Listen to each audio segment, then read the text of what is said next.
Hey guys, Carl from Purple Misplays. Today I made you a mixtape, a game that's played collecting lots of cards, designed by DiLisio and Dan Hughes and published by Massive Asterisk. This is an I split you choose set collection card game in which you're basically trying to build out a mixtape, playing different songs or adding different songs to the side A and side B of the tape, doing your best to make sure both sides have the same sort of length of songs, and working to collect as many of the same genres of songs and hopefully have them flow nicely into each other on both sides of that tape. Disclaimer, I was given a review copy of this game by the publisher for this video, but as always, I will do my best to give you my own honest opinion on the game. With that said, let's head down to the table to see how this one plays, and then I'll meet you back up here to let you know what I think. To set up a solo game of I Made You a Mixtape, begin by placing out these sort of stereo cards out onto the table, both for yourself and for the AI. And these are going to get placed out such that this card goes in the middle with the two different sort of sides of the tape, track A and track B, or side A and side B, lining up with that card such that they connect and make one long sort of track across the cards. And then I'm going to take this clear cube and place it on the center space here, number 30. And I'll do the exact same thing for the AI on the other side. Next, I'm going to take the track cards and separate out all of the cards by player count. You can see here these lines on the side of the card. I'm separating all of the 2-player cards from the 3 and 4-player cards. See here, 3 and 4. Normally these would go back into the box in a 2-player game, but for the AI version or the solo version of the game, we are going to keep those cards as a unique deck for the AI, and you'll see why later on in gameplay. But I'm just going to give that a shuffle and stick that here. All of the play will happen here, so it won't get in the way. That's going to be a special deck for the AI, but we are going to take the rest of these, shuffle them up as our main deck for the game. Placing that deck out onto the play area. And the only other thing we need for the solo mode is this solo sort of turn order card showing me and Otto the Automa, or Automa, starting with the card on me side because I will be going first. And then we need to, from this deck, first draw one card each from the top of this deck, adding it to our player area. And I'll use this as an opportunity to talk about what the cards are. So each card you'll see will have the name of the song here, rise above, the category or the genre of music that is, punk, which is also the symbol over here matches that genre. You'll see that later as we see more genres come out. Also, every tape will have this sort of magnetic ribbon going across it in one of 6 locations, starting from one of these 3 locations at the top and going out one of these 3 locations at the bottom. And also, every card shows an A or a B. A will be red cards like this one, and B will be blue cards, which you'll see later on. And that's going to matter because as we place these cards, they will place out either in side A or side B based on that type. And this is a side A card. And then when I do that, you'll see a 3 here means this equalizer is going to slide 3 spaces to the left side, representing sort of the length of the tracks on both sides, because we will be trying to sort of balance the music on both sides of the tape. AI doing the same thing. They also got a red card. Here you see these purple diamonds are R&B genre. Again, this is red, so it's side A, which you can kind of see here in this squiggly lettering here. And here we're starting in the middle and going out the left with the magnetic strip. Again, that goes there. And they're going to start sliding one to the left. And then the final thing I need to do for setup is simply to remove 4 cards without looking at them back to the box for this game, putting the rest back in the center of the play area, and we are all set up for gameplay. Now, before I dive into gameplay, I kind of want to talk about what the game is, how the game works, and how the game scores, and then I'll show you more specifically how the game plays. In the multiplayer game, this is an I split you choose game. On your turn, you draw 3 cards. You're going to divide them into 2 different piles, give them to the next player. They're going to choose one of those piles to keep and give one back to you. Well, in the solo mode, the AI doesn't quite have the sort of complicated decision processes it would need to do that. So instead, we're going to be following this card to play the game. On my turn, I will be drawing 3 cards, 2 face up and 1 face down. And then I can choose to either keep 1 or 2 of those cards, with the caveat that if I take 2, I must take the face down card in addition to 1 other, whereas if I choose to only take 1, I will get the choice of any one of those 3 cards. On the AI's turn, they will draw 3 cards face up, and they will use this sort of priority track, which I'll explain later as we get into gameplay, to select cards from that, either 1 or 2. And then if they only choose to take 1 of those 3 cards, they will then draw an additional card from their own special pile, so that every turn on their turn, they will absolutely be drafting 2 cards, whether from the 3 drawn cards or 1 from that and 1 from here. But you'll see how all that works as we go. But why are we doing that? Well, looking here at the score pad, let me show you all of the different ways we're scoring, and then you'll understand the decisions that are being made along the way. The first thing is balance. I mentioned that we're trying to balance side A and side B, and as we place cards over here, this cube will move to the left, and as we place cards over here, this cube will move to the right. Ultimately, if we can get it to the center by the end of the game, we will score 30 points. The further away from the center that ends at the end of the game will be less points, with the extremes giving us minus points at the end of the game, if that's where the cube ends up. The next thing we'll be scoring is, as you can see here, flow. We're going to look at each card in each of our columns, and this will make more sense when we actually get to that point. But you can see printed here on this center equalizer card, flow. We're going to check each card, and if it connects, means if this magnetic ribbon connects to another card, and you can see that happening here. Whenever we place a card on top of a card, we always line it up so that it lines up with the white stripe in the middle, or sort of the top white stripe, and you will see that this magnetic ribbon runs directly into this. That is a connection. That is flow. That means these 2 songs would flow into each other on that tape. But what that means for scoring is we're going to check each card, and if it's connected to one other card correctly, the ribbon, we will score 1 point. And if it's connected to 2 other cards, means the one above and below it, we will score 3 points for that card. I'm going to keep this handy because we will need that again in a minute, but the final way we're going to score in this game is based on the different genres. And there are 6 different genres in the game: rock, alternative, R&B, hip-hop, rap, pop, and punk.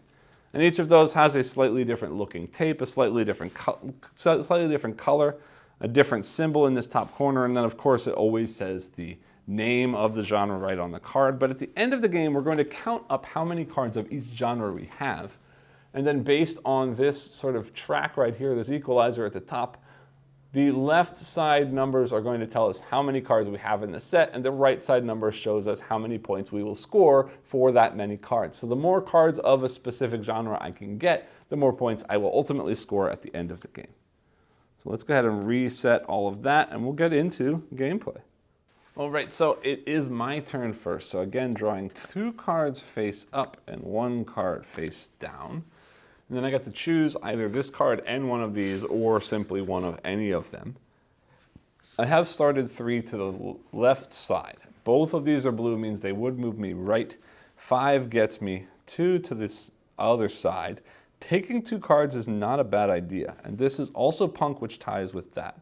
I could simply take this, but then I give him this card, plus whatever that card is. He does not have that. These also don't flow together. So I'm tempted to take these 2, because that will help me get back to the center, and then whatever this is doesn't matter. It's just an extra card, and this one doesn't work with the cards that are here already, so let's go ahead and do that. He's going to get this one. I get this, which, unfortunately is not great for me. That does not flow, and I don't have any alternative yet, but I could get some later. It says this one goes out to the one I love. Great cover by Bush. If you've never heard the Bush cover at Woodstock, wonderful. I was there and I loved to see that. Big fan of Bush back in the day. But here we go. Never Fallen in Love goes there. That is 3 and 3, so that's actually going to stay where it is. They take this B. Don't stand so close to me. Sorry, Sting. I'll stand a little further away. They get 2, moving that side, so nothing really changes for them, just the side, and it is now their turn. And they will show 3 up. And the first thing they're going to do is, they will take either 1 or 2 cards from these 3 cards. And they're trying to first balance. So they're trying to do what they can to get to the center. If they can take 1 card that will get them to the center or closer to the center, they'll do it. If they can take 2 cards that gets them even closer, they'll take 2. And if there's a tie, then they will move on to the next priority. But in this case, there is not, because if they take this red card, it is a 1. Good for them. It does also flow with that card just above it, which says that, hello, little Lionel Richie flowing in to pour some sugar on me. It's an interesting transition from some slow R&B into some Def Leppard, but it is what it is. Says 1 means they go to the center. But because that is only 1 card they're taking, they will then draft a 2nd card from here, which will be somewhat random. And works for them, actually, because it's another R&B class, or another R&B track that does flow pretty well in from Don't Stand So Close to Me into little TLC Waterfalls. Interesting mix on both sides so far. I get these 2. Some Paula Abdul with some opposites tracked. Before I do that, I need to adjust. They did 1 for that, but now they're moving back to this way. And let me tell you, as I flip over these cards, I am so tempted to sing, but I don't want this video getting flagged for copyright, so I'm sorry you don't get to hear any lovely renditions of these songs. But Paula Abdul, Opposites Attract, does flow in fairly well with this guy here. But unfortunately, the Teenage Riot will not flow continuing, but it is another punk song. And I'm not sure this is the Ataris or not, but I'm going to pretend like it is. It could be a different Teenage Riot that I don't know, but I love to have the Ataris on a song about making mixtapes because they have a song about making mixtapes and it makes me happy. So that's that, my turn. 1, ooh, here we go. That's our first wild. I'll explain that in a minute. 2 and 3. Now I forgot here, I need to move 5. 1, 2, 3, 4, 5. 1, 2, 3, 4, 5 puts me at 27 on this side. And this is our first wild card. Wild card, or wild type, is genreless. Means this will not score for genre collection, but it will flow into absolutely everything. But it also does still have a side A or B. So this is a B3, no genre, yes, flow everything. Careless Whisper does not connect here. But 3 blue is good for them, and I'd rather not give it to them. 3 blue for me is not great, but if I do balance it out with this Careless Whisper, which doesn't flow, unfortunately, and it is pop, which doesn't help me either, you know, I'm tempted to take this and see what this is and give them this card. Yeah, let's push our luck. I really hope this one's red. And it is. And it's punk. It still doesn't flow, but at least it's punk, because that's my 4th punk card, which is great. A town called Malice doesn't fit in, but that's a 2. And this one here, then, is a 3 in the blue direction, and does flow because it's wild, it automatically flows, but that means I'm moving just 1 to the right side, which is much, much nicer. And they get Careless Whisper, which unfortunately for me does flow for them. But it is their first pop genre. Their turn. 1, 2, Little Guns N' Roses. Express Yourself. Prince Charming. I don't know Prince Charming, but that's another wild A side. Now, hold on, did I forgot to slide theirs over? I think so. 1, 2, 3, 4. 1, 2, 3, 4. They should be in the center. I don't know what I messed up on, but that is 4 and 4. Good. So they are already in the center. Double checking that. That's 2. 2 is 4. 1, 2, 3, 4. Yeah, so they're in the center. So already they don't care about balance. So now they're looking for genres, and they're going to take 1 or 2 cards if they expand their largest genre. But right now their largest genre is R&B, so they don't care about that either. So they're going to move to flow. Now they want to take 1 or 2 cards that will connect flow. And right now, these 2 blue do not flow together. And this one would flow, and this one would flow. They don't care about balance anymore because we're only paying attention to flow right now. So either one of those is good for them. They will always choose the thing, and this is where it's confusing for me, but They will always choose the thing that will hurt me the most. It says, as a rule of thumb, if you're ever unsure, choose the one that most disadvantages me. And clearly, if they give me the blue cards and they take this red card, that's going to keep them close to the center, and I'm going all the way to the end of that blue track. So that's absolutely what's going to happen. And they don't flow together either, so it doesn't matter which order we put them in. This is my first rock card. This is also my first hip-hop rap card. And I'm going 1, 2, 3, 4, 5, 6. But that means they're only drawing one, so they do have to draw one from here, and they get 2. And if I put this one first, it will flow. So like that, and they are moving 2 spaces to the left, and I need red cards. Let's see what happens. Blue, red, and I don't know. It's a 3 red though. So the worst that could be is a 3 blue and we stay where we are. In any case, I'd rather have 2 cards and give them 1. Footloose for them does nothing really. It gives them a second pop card, but it doesn't flow. Yeah, I'm gonna give them that, and I'm gonna take those. At least it's only a 1. It is another rock card and it does flow, so that's cool. Crazy, crazy nights. A little Pearl Jam over on this side. Even flow doesn't flow. Silly even flow. 1, 2, it doesn't even flow. Over here, Footloose doesn't flow. From Waterfalls doesn't flow on any mixtape in my case, but hey, they get it for 1, sliding them back towards the center. Their turn. 1, 2, 3. And for them, they want to go this way, which is great because that means they take this blue card, which means I will get those 2 red cards, which means they will draft another one from here, which is another blue card for them. None of those flow. Oh, yes, it does. If I put it in this way, that flows from there. Was a good day. A little Ice Cube flows from common people somehow. I guess the Ice Cube wants to live like common people like me. All right. They go 2 spaces that way. And now we're doing the twist. And it's a sign. The twist does not connect, but if I put this one first, which is a wild, and then put the twist, we do get double flow, and that is 2 and 3 is 5. Wonderful. 1, 2, 3, 4, 5. And we're almost back to center again. Makes me very happy. My turn. Never gonna give you up. Thanks for the Rickroll. Public enemy number 1. 5-0 says freeze, and I gotta choose one. Let's see. Red is still good for me. 2 reds is perfect. Yeah. They don't flow into each other.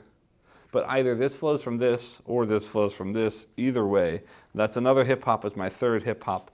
Pop doesn't really help me too much. But if I give him those, he's coming red, and I'm hoping that's blue. Yeah, let's do it. And I'm going to say that never give you up. Never going to give you up flows. I don't know. Let's put it from the twist. And then Public Enemy can jump in however they like to because they kind of push their way in anyway. I get 2 there. 1, 2, right back to the center. They've got I Need Love. And that does not flow for them. It does push them to the opposite side, but they still are 29. Their turn. 1, 2, 3. All right, so this blue one will push them back. They take When Doves Cry. Little Prince is going to help them out. And they also get some Love Fool. All right, Love Fool does flow for them. Prince does also flow, because Prince flows from everything, let's be honest. That's 1 to the right, but then left 2. So 1, 2, 2, or 1, 1, 2. That actually hurts them a little. For me, that's not great, but at least I can linger a bit with the Cranberries. Oh wait, yeah, that was their turn. Linger a bit with the Cranberries, and then some Uptown Girl, little Billy Joel, pushes us 1, 2, 3 that way. My turn. A little bit of running out of space on the camera. We'll zoom out if we have to, but that's okay. 3 cards. 1, 2, 3. The message. You shook me all night long. Let's see. 1, 2, 3 rock. More red's not great though. This gets me closer to the middle. It will be my 4th hip hop. They've got quite a bit of rock though. No, they don't. Just one. Just one. Let them have that. And pushing red is good. The question is, do I hope this is blue? Or do I not care?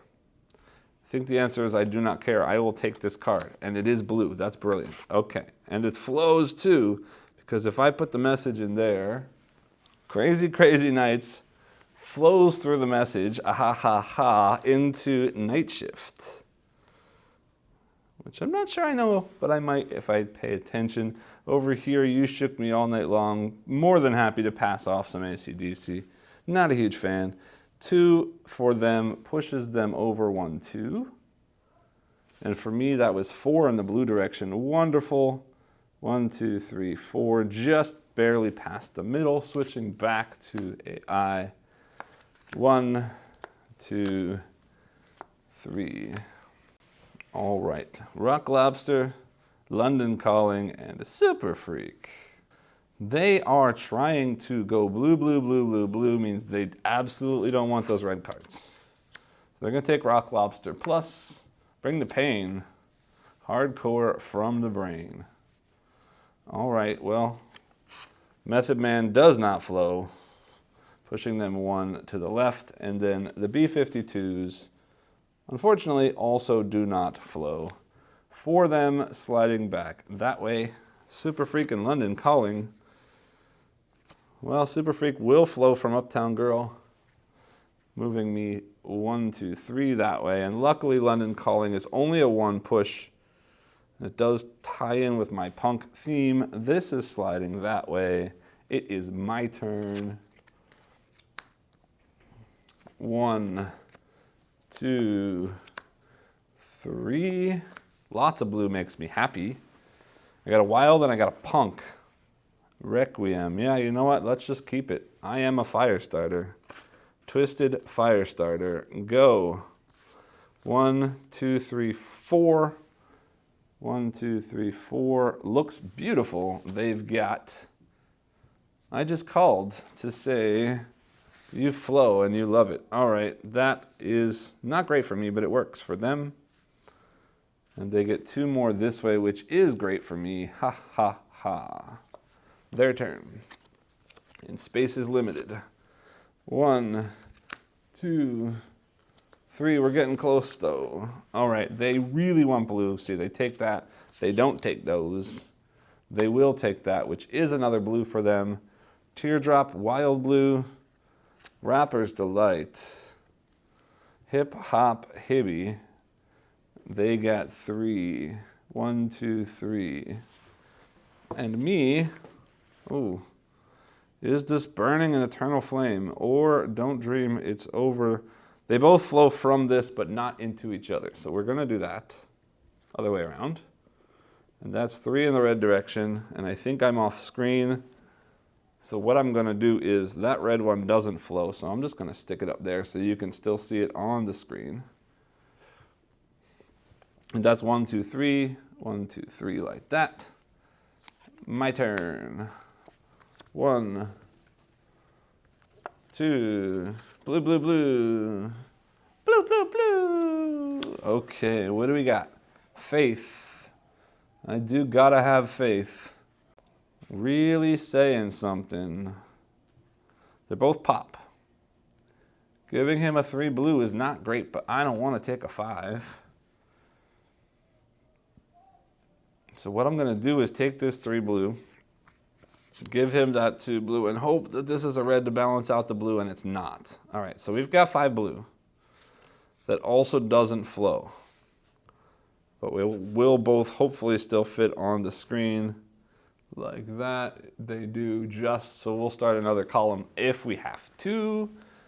They must have faith. I got 5 blue. 1, 2, 3, 4, 5. They got 2 blue. which is not quite middle for them, but getting pretty close. And this is the last round. This is their final turn. Red, red. I'm happy because they don't want red, they want blue. Means they take this card, plus one more.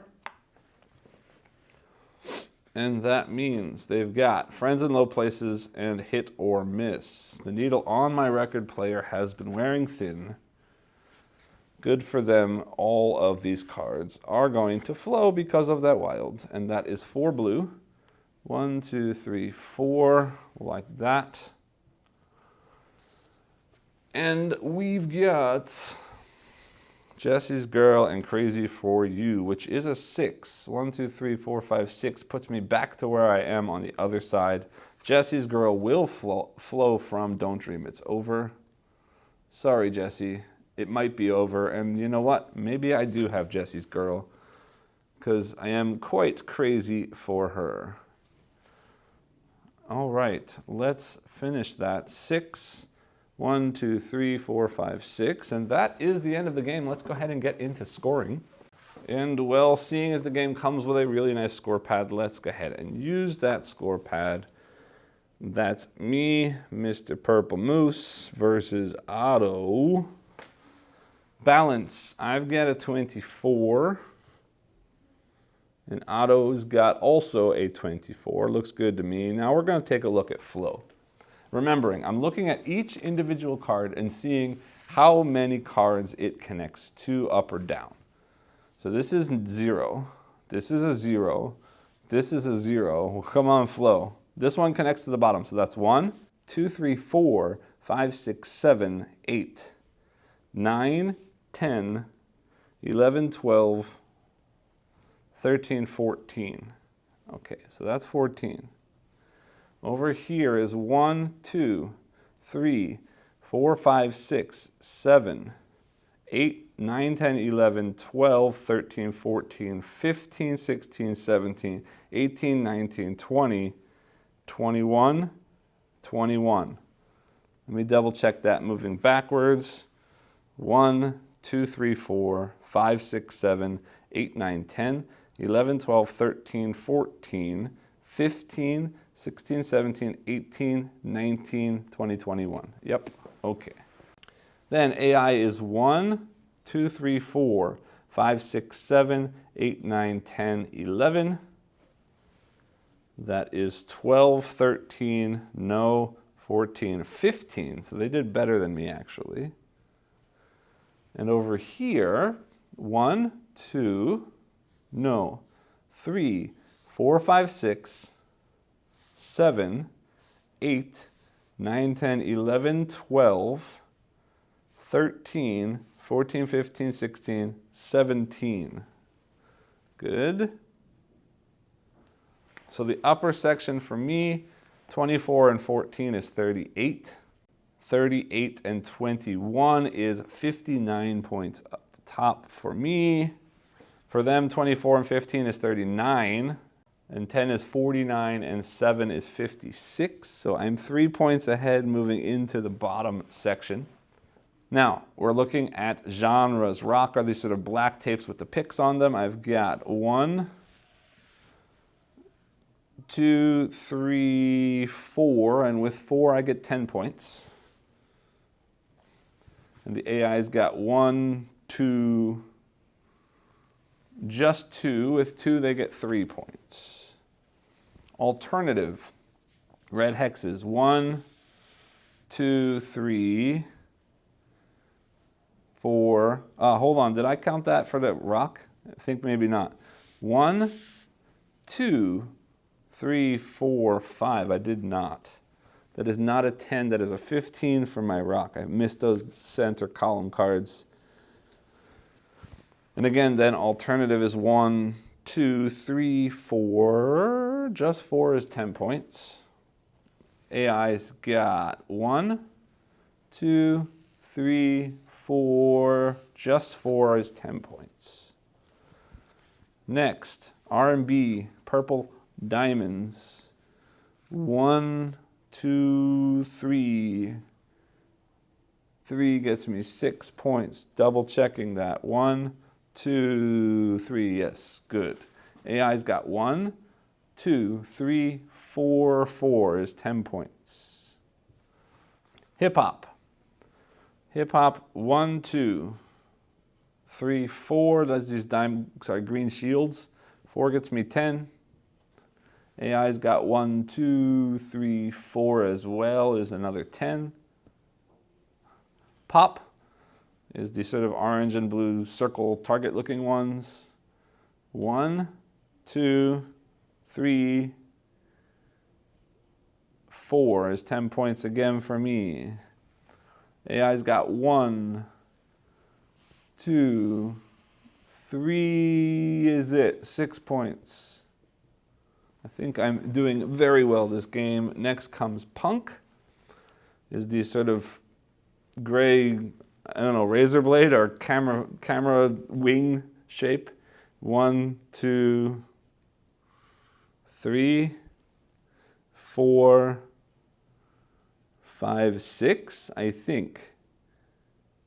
And I may have to count Pop again because I think I forgot this card. 1, 2, 3, 4, 5, 6 for Punk is 21 points. Let me check Pop one more time. 1, 2, 3, 4 is 10. Yeah, okay, that's fine. All right, and AI's Punk is 1, 2, just 2. Wow.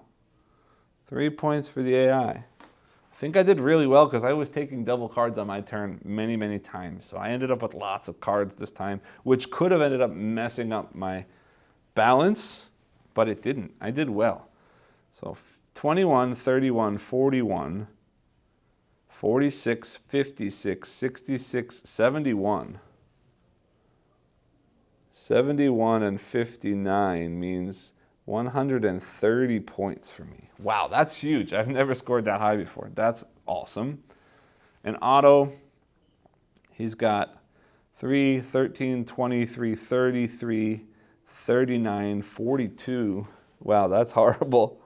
42 and 56 means he scores 98 to my 130. And sorry, Otto, I made you a mixtape. Ha! Anyway, that is the game. You have now seen how I fought against Otto.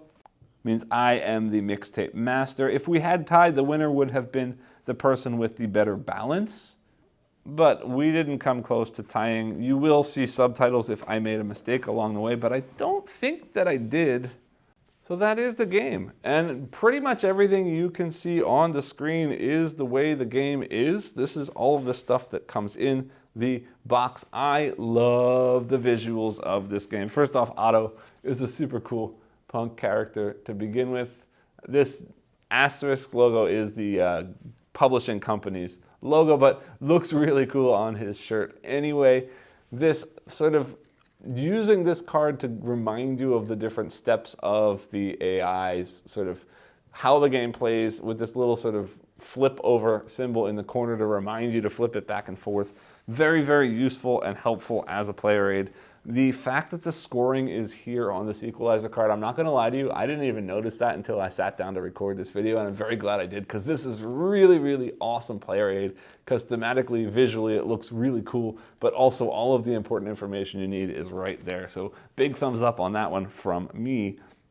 But yeah, I just love the way that this equalizer looks thematically, how you're sort of building these different sides of the tape. And I'll talk more about this in my final thoughts. But visually, it's really cool to see the tapes all lined up like this, to see the magnetic strip running down the front of the tapes, especially when you do manage to get the flow to work. You will see on the back of these, I wish it showed somewhere on the device itself, but they are color-coded. I did pick purple. I'm not just player 4 for whatever reason, because you will notice, yeah, here it says player 4, and they were player 1. I wish that that color pop was somewhere because I do love to be that I am purple and I was playing against the orange player, but you don't really see that anywhere, unfortunately. Maybe the sliders could have been colored or something, but that's just me being picky because I want more purple in my games. The Scorecard here, really, really nice. Tons of sheets in there for scoring. Definitely helps, especially remembering all of the different genres to make sure that you're scoring all the things that you need to score. I like that that's there. It's absolutely very, very helpful to have there. Otherwise, the visual look of everything, I have to say the first 1 or 2 times that I played this game, especially at the end trying to figure out which genre is which by looking at these tapes, was a little daunting at first. But now that I've played it a couple of times and I see them, it's very quick and easy for me to see, okay, there's the 3 purple tapes. Okay, here's the 4 black tapes. Okay, here's the 4 green tapes. They are all slightly different colors. They all have different shaped logos. They even have different sort of characteristics to them as far as stripes and designs, and the punk ones have this little messy, dirty thing in the corner, at least on the A side. On the B side, they don't. I kind of wish they had stuck it on the other side. But anyway, after you've played a couple of times, it becomes fairly easy to see where the flow is and to see where the genres are. But I will say at first it was a little bit daunting trying to figure out where the information was that I was looking to parse to figure out those genres. But I can't fault them for it now that I've played it a couple times and it does stand out. I do love the way that the back of the card looks like a stack of mixtapes, basically. Really, really cool design visually. I'm just a big fan of how everything looks on the table. Otherwise, the only other things that come in the box are the other player cards, which are player 2 and player 3, which are green and blue, but again, the colors don't show up anywhere else. But I also need to show off the box. And it's not normal that I show off box art on this channel. I do very often show off the inserts, and I will show you what it looks like inside the box in a minute, but I love this box. It looks so cool. It's an old school tape player. The age count is the sort of timer counter over here. The sticker that's kind of peeling off makes me so happy. It just looks really cool. I almost wish they had put a real sticker there or just embossed it a little so it felt like it was sticking off of the box, but looks super, super cool. I love that the play button is pushed down. Just everything looks cool. From the front, you can see how the button is pushed, so you can kind of see the play icon because the button is down. It just looks cool. Everything thematically just looks cool. It's even got little audio ports and stuff on the side here and the power. It just, I love the design of this box, and it shouldn't make me smile as much as it does because it's just a box, but thematically, I love the theme of this game, and this box on the shelf instantly pulls me in and says, I know exactly what this game is about, and it makes me very happy. As you can tell by all of the silly asides that I had on the music as I was playing, I'm a music person. This is a music game. I'll talk a lot more about that in my final thoughts because this is for 100% for sure a music game. Back of the box doesn't tie into the thing at any point or thematically at all, but of course the back of the box is more important that it's informational and it does show off the game, so I can't fault them for that. But yeah, I love the way this looks. Now let me just quickly show you what's inside. It's not all that exciting, but their box is their box. It does show off some little stuff over here. What's the best 90s track ever? What's the best 80s track ever? These are some questions to get some talking happening. I should point out, well, obviously there are some more cubes for the multiplayer game, but the game does even come with a pencil. And it comes in a little baggy for whatever reason. I don't love the extra plastic, but it's very cool that it comes with a pencil for that pad, because realistically we all have pencils, but I had to go search for one while I was making this video, and you didn't see it because I skipped in time. But yeah, if I had remembered this was in there and just opened the box, that would have been super, super helpful and way easier than going to go search for something. Otherwise, this box is just a cardboard divider, which will hold all of the cards. The cards all fit in there pretty much perfectly. I'm not sure there's room for sleeving. Not that I care, because I don't really sleeve that much. And this game doesn't have a whole lot of shuffling. And honestly, if these were all sleeved and we were overlaying them, I don't think it would look quite as nice. So I'm going to be the annoying one who says, yeah, I don't really care. But this fits in there as well. Again, no real insert for it, but it's a very small, very nice, compact box. And I love that box. Anyway, enough gushing about the components. Meet me back up top and I'll let you know what I think about the game itself.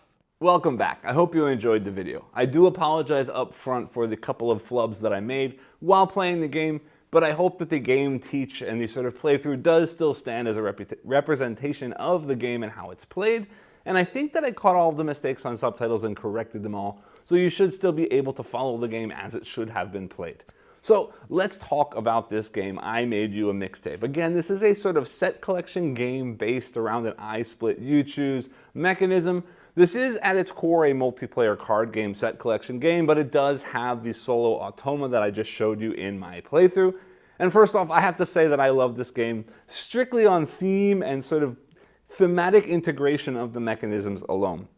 I am a huge Hughes music fan, as you may have noticed for some of these sort of aside references I made as I was playing the game. But I am a huge music fan. I've gone to many concerts, seen lots of the bands that are in this game. And I just love this idea of a game themed around building out a mixtape, because this is something I grew up doing a ton of, either dubbing stuff off of the radio or dubbing from one tape onto another, yay high-speed dubbing. This is something I did a whole lot of, and this is something that means a whole lot to me. And I have to say that I'm very happy with how the theme ties into the mechanics or the mechanisms of this game. Not just the visuals, but also how the game plays, meaning that you are collecting songs to put on your mixtape. You are actually building out a mixtape of these songs, and at the end of the game, if you wanted to, you could easily go onto the internet and play these songs in that order and sort of actually physically make the mixtape that you sort of mechanically made in the game, and I think that's really cool. But they didn't just stop there. It's not just a set collection game. You're also trying to put together multiple songs of the same genre, which you might do if you were actually building a mixtape. Trying to make a rock album, trying to make a hip hop album, trying to make a unique blend of the kinds of things that you like to listen to. And then also trying to balance A side and B side, because tape is a physical medium and it does have a length on A and B sides. And if you don't know how tapes work, when you play through one side, you can then flip over and play the other side. And if you don't play all the way to the end of one side, when you flip over to the other side, you will not be starting at the beginning of the other side. So if you only play a short half and then flip over to play a long half, you're going to need to rewind the tape before you can play it all the way through. So when you are making an actual mixtape, you do kind of want to fill up both sides of the same sort of length of stuff so that doesn't happen. And that's really cool that that's mechanically in here as well. And then also thinking about when you make a mixtape, if you want a mixtape that works for somebody who's listening to it, you don't want these sort of abrupt chops in between the songs. If you can make it so that each song sort of flows into the next song, it makes for a better mixtape. And mechanically, again, that is in this game with that sort of magnetic ribbon on the front of the tape trying to line up as you play. So mechanically, how does this game work? It is an I Split You Choose game. I will talk a little bit about the multiplayer and the solo, because I do feel like in this game they do play quite a bit differently as far as how you're interacting with the cards and how you're drafting the cards. But once you've done this this mechanism of I Split You Choose, you are then drafting these cards, and those cards get added into basically two columns of cards that you're collecting, and they're always being placed on top of the card that's been previously placed in there. You can't slot anything behind or in between cards. You're constantly building down in order. And the cards are of either side A or side B, and that will dictate which side of the sort of tape or playing area you're laying this down, which of the two columns you're putting it into. And then whichever column you put it into, the value of that card is going to dictate how far this sort of tracker cube moves in the direction of that sort of side that you just placed that card. And you're hoping to, by the end of the game, again, balancing the length of the two sides, trying to get that cube into the sort of middle of that track. So you really want to have as much as possible the same value cards on the left and the right column by the end of the game. So this is going to be one of the things that sort of dictates which cards you're drafting along the way. And then also you're going to hopefully connect those magnetic ribbons from card to card as you overlay them. So you're also thinking about getting cards that match, because the cards will have 3 spots on the top and 3 spots on the bottom where the ribbon could potentially go into or out of. And you're hoping that they're going to connect. So when you're drafting cards, you're also hopefully paying attention to where they connect to. And then finally, genres are going to be a big thing, because there are 6 different genres in the game. And you're trying to maximize having as many cards of a specific genre. So every time you're thinking about which cards to take and which cards to sort of split, which I'll explain in a minute, you have to sort of think about those three things. Is it worth trying to make perfect balance? Is it okay to lose a little bit of balance if it means I'm collecting the sets that I've already got lots of, the genre that I've already got lots of? Or is it worth taking a hit in either of those two places if I can take multiple cards that connect perfectly together, boosting that amount of flow or that nice connection between cards, also giving me points at the end of the game. So I love that there are sort of three different scoring goals you're constantly thinking about every time you draft a card. And I already talked about thematically, but mechanically it also feels really good when these things sort of combo together and work together in a nice way. Now let me talk about how the sort of I split you choose works, because it does work slightly differently in solo than it does in the multiplayer game, which does mean it feels a little bit different in the two different ways. I did finally get to play this multiplayer yesterday, so I'm happy to talk about that as well. In the solo game, since that is my focus, you are playing against an automated opponent. Now the problem with an automated opponent is they can't make intelligent decisions, and they also can't make intelligent decisions without your input. So there's no way for them to look at face down cards and make a decision based on what that card actually is without me personally seeing it, which sort of kills the split decision kind of thing. Because in the multiplayer game, you are dealt 3 cards into your hand, which you're going to split into a set of 1 and a set of 2 and pass to the next person. They will keep one of them and send the other one back to you. Likewise, somebody else will be passing to you a set of 2 and 1, which you will keep one of and send the other one back. So in the multiplayer game, you will be placing sort of always 2 to 4 cards on your turn. Whereas in this solo version of the game, you're going to be placing either 1 or 2 on your turn. On my own turn, I draw 2 face-up cards and 1 face-down card. And then from those, I can choose to take any one of those cards or the face down and one of the face up cards. And then whatever I don't take simply gets passed to the AI. And on the AI's turn, they're going to turn 3 cards face up and then go through a different set of priorities to select cards for them to take, and whatever they don't take, I'm left with. But that also means that in the AI's turn, to make sure they don't just keep getting 1 card and 1 card and 1 card and lose because they're getting fewer cards, they will also take a second card from a sort of different draw pile if they only take 1 card on their own turn. So basically the sort of idea of how do I split things is not there anymore. Now it's just a sort of, if I draft this, they get that, and if I draft this, they get that. And likewise on the other side, they're going to take this so I get whatever they give me. There's no decision being made on their turn as far as what I get to take. The only decision I'll have is basically if they're the same color, I can sort of decide which order they go in to try and maximize the flow, the way these cards are connected together. But it does lose sort of half of that I split you choose, because the split is not really there anymore. It's just about the choose. And sometimes, as I said on the AI's turn, it's really just about the receiving. And what that means is, I think a little bit of the heart is lost in the solo game, or at least by heart, I mean sort of the core idea of the mechanisms of this game are kind of lost in the solo mode, because you do lose that I split you choose quite a bit. But the drafting, set collection, thinking, planning of how the game works and how the game scores is absolutely still there, and is absolutely still a whole lot of fun. Now that said, I don't know that it definitely loses fun from the multiplayer game, because let me talk a little bit about the multiplayer game here, because I'm of sort of 2 minds about the multiplayer game. Because in that game you are splitting 1 and 2, but you're passing them both to the other person, and they're taking 1 stack and sending the other one back.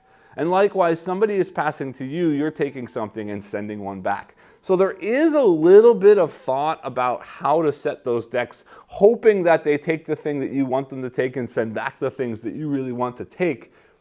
But because it's always 1 card and 2 cards, there's also something to be said about having more cards. Because remember, at the end of the game, you're going to get set collection stuff based on the more cards you have of each genre. So just simply by having more physical cards means getting 4 cards over 2 cards more often, you're going to have more cards to score more genres. Now, it might be because you're taking more stuff, it's a little bit riskier about the sort of sliding balance thing, and it's a little bit riskier about whether or not things flow into each other.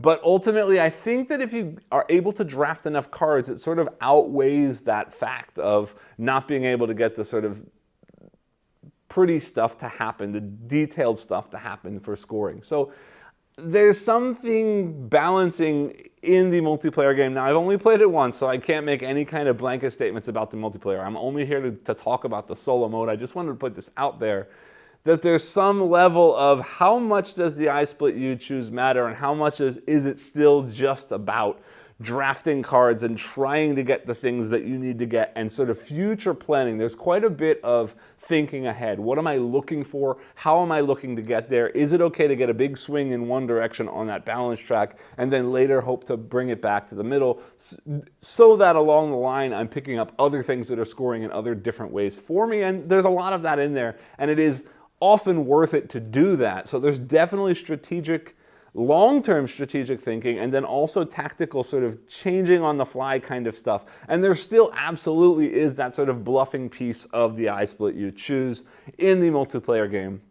So that's basically all I want to say about multiplayer. Coming back to solo, I do really enjoy this game quite a bit. It does lose that I split you choose flair, but it does still work very nicely as a card drafting game. The AI is making somewhat smart decisions on its turn, and you really do have to think about the decisions you're making on your turn. And it adds in an additional sort of layer of push your luck, because on your turn there's that one face down card that you don't know what it is. And sometimes you really want a specific card to drive to the middle, but you're really tempted to take that face down card because you want extra cards to score more of those genre bonuses at the end of the game. So sometimes you push yourself to get it and you flip over and realize it's the wrong color or the wrong side, and it's really driving you the wrong direction on that balance track. And sometimes you cross your fingers and you get real lucky and it pushes you right to the middle and it works perfectly and it has flow and it's a genre you're collecting. And that push your luck aspects is bigger, I think, in the solo mode than it is in the multiplayer game, and it feels really good when it pays off. So that's an additional twist that you do get in the solo mode that you don't necessarily get in the multiplayer mode, which I do appreciate seeing and having. Otherwise, as far as the solo mode goes, I do think that the game is a little bit easy. I'm tending to score in the 120-ish range, sometimes a little higher, sometimes a little lower, and the AI is generally 100 to 110 or so, which means most of the time I'm winning against the AI. I don't know if there's something I can tweak to make it a little bit more difficult, but I do seem to be doing very well every time I play the AI. That doesn't mean I don't enjoy the game. I don't need a punishing, crippling, really difficult AI, but sometimes a challenge, or more of a challenge, is nice to have.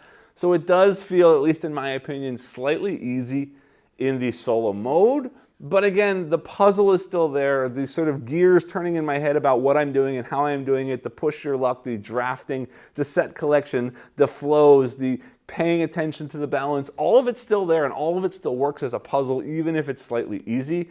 And the theming on this takes it above the level that, yes, I will continue to play this.